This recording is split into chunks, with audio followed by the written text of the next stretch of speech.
A soldier shouts at them in the way in to let them get a feel of military life. They undergo a series of medical checkups before taking an oath into service. One of the aspirants, named William Hawking, failed when a doctor checked his chest. The doctor informs William that he hears a crackling noise in his lungs, there are irregularities in his heartbeat, and he is deemed unfit for service. William exits the building. On his way, he sees men who passed, taking an oath, and the young lad from earlier approaches his proud father and tells him he got in. Soon, in the Battle of Somme in 1916, the young lad was tasked to send information to their commanding officer. On the way, he gets knocked down when a shell almost hits him. He continues with his job when he recovers from the shock and hands a letter to an officer. Afterward, the officer calls HQ and reports that they weren't able to take over the trenches. Back at HQ, General Haig, along with staff, receives the report. They have thrown everything at the Germans for a week, but they weren't able to gain a single inch of ground. An officer suggests pulling the troops back but is quickly turned down. Initial reports state that the Germans have dug bunkers 30 feet below ground, and with this, no matter how many shells they throw at the enemy, it wouldn't even make a dent. The general wanted another frontal attack, thinking that it might somehow overwhelm the Germans. But Hellfire Jack, a member of the general's staff, doesn't think such generic and old tactic would work anymore and suggests an alternative. Later, Hellfire Jack visits a mining company owned by Mr. Rogers. After reading the business proposal, Rogers immediately refuses to cooperate with the excuse that they have tons of work to do. In reality, the reason Rogers refused is due to his greed. The profit wasn't that great, and he wanted more. But Jack wasn't taking no for an answer and came in prepared. The army officer investigated beforehand Rogers' company liability and planned to use it against him. Guilty, Rogers has no choice but to concur and agrees to the offered terms. Afterward, Jack meets with the miners, and among them is William. Jack tells the men frankly that Britain is losing the war and that it's in need of their expertise in digging. He then pulls out a map and briefs the miners of the dire situation.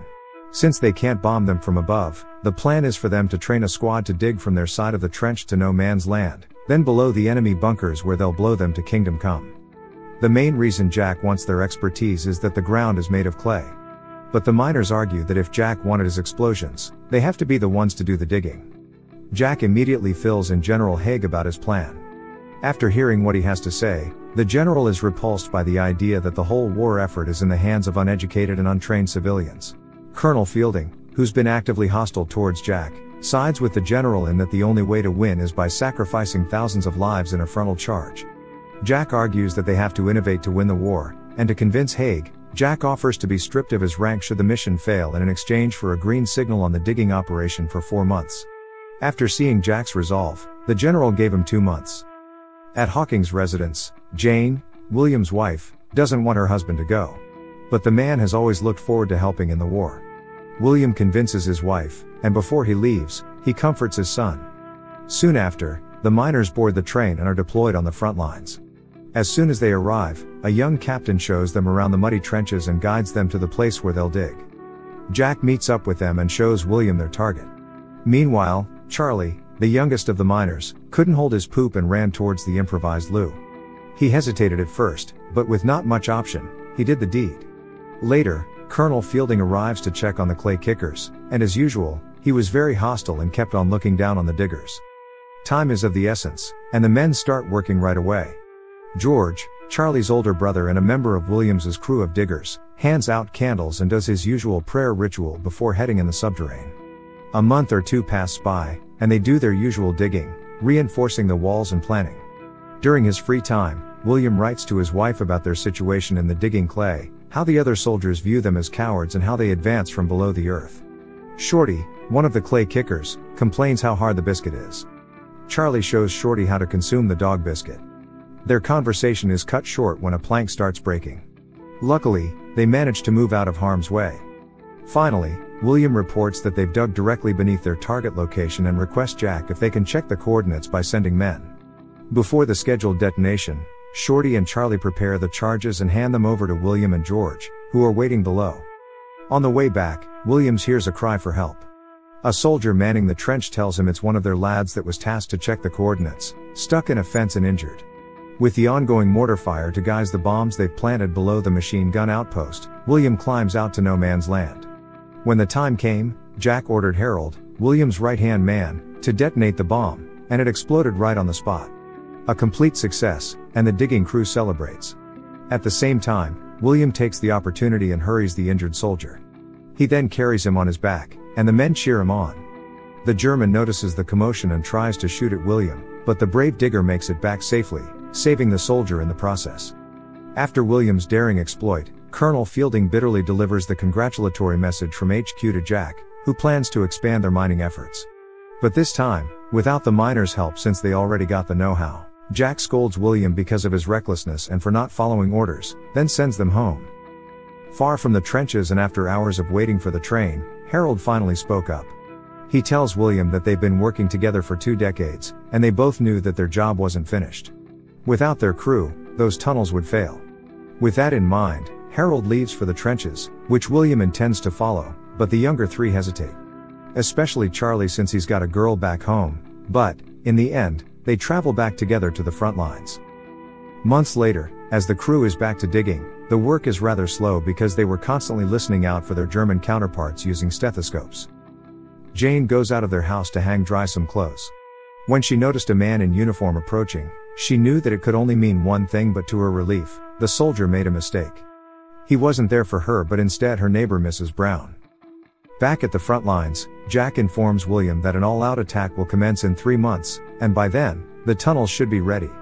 But 3 months is too short, with spending more time dodging the Germans than actually digging. Jack suggests for them to dig deeper. Outside the tunnel entrance, George finds Charlie sulking because his lover hasn't written in a couple of weeks. George tries to comfort the young man in love. Later, William comes back and decides to stay on course.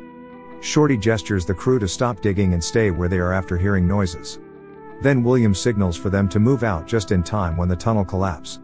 After the incident, William decides to follow Jack's advice to dig deeper. With not much manpower, that hour of work around the clock and less shut-eye. As they get close and with time almost running out, William wakes up the crew to start working again. Harold complained that they needed a rest. But delaying the digging isn't a luxury they can't afford. George, Charlie, and Harold bought a canary in case of a gas pocket. Although they brought the bird, they still end up almost burnt to crisp. Everyone survived, but Harold is pissed at William for overworking them. He then punched William in the presence of the colonel. The colonel then orders them to be arrested and punished for their insubordination.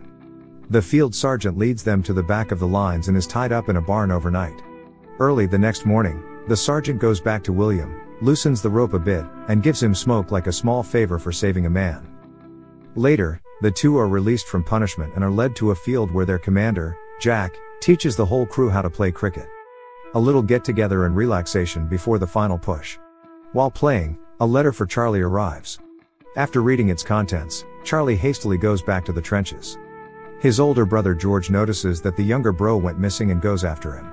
Without a second thought, Charlie climbs up the ladder to no man's land. A soldier and George tried to stop him, but it was too late. Charlie takes off his uniform and, not a minute later, gets shot multiple times. The next evening, William writes to his wife about the incident where Charlie took his own life because his lover ended their affair. William also asks his wife to visit Charlie's mother to deliver the news. Despite what happened, the team continues with their work, which is almost at the end. William and Shorty pile up the explosive bags. Finally, the day has come for the all-out attack.